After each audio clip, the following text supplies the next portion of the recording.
नमस्कार। आज हूँ श्रावण मासर शेष सोमवार। जमतीक मुझे आगुरी भी कही मत सका पक्षी मान खाइबा दबार अभ्यास अच्छी। तो आज मु छत को आसवा आगु मो पक्षी मैंने आसी सारी बोधे आज से बेसी भोक होता। चलतु से जल्दी जल्दी खुआइबा और निजर नित्यकर्म सारी मंदिर बाहरी जावा कहीं आज सोमवार मंदिर तो जावा निहाती दरकार। मुझे हिं कही रखुची मत मंदिर में फोटो वीडियो बनवाई जमा भी भल लगे। मुझे केतक समय भगवान सहित निजक कनेक्ट करने को चाहे से भगवान को डेडिकेटली डाकिया चाहे माँ को बाबा को मु बहुत भल पाए ना नेले ही मो आखि छलछल हो जाए। से समय मु केवल भावना बुड़ी जावाक चाहे।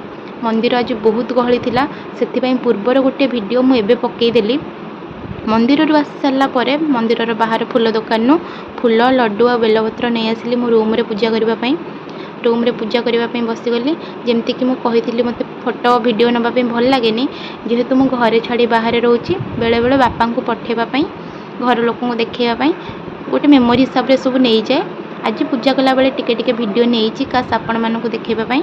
देखो मु पूजा करे आउ समस्ते जानी पूजा कला बेले केते शांति लगे सतरे बहुत आनंद लगे। जमीक आम छुआ बेले शुणी रुचु न रुचु खा पिता बुझु न बुझु पढ़ गीता। तो से भाया मुझे मो लाइफ रे गोटे गुड हैबिट ऐड करिछि। सबुदिन सकाळे गाधे सारी पूजा कला बेले टिके टिके गीता पढ़े गोटे गोटे श्लोक पढ़े। एमती भी कह जाए कि गीतार गोटे गोटे श्लोक जेबे भी पढ़ो लाइफ रे गोटे गोटे प्रोब्लेम रो आंसर मिल जिवो। आपण माने भी गुड हैबिट को निज अभ्यास रे परिणत कर दियंतु और सबुदिन गीता पढ़ंतु। आज एतिकी देखा गोटे नुआ मिनी ब्लॉग रे। Thank you.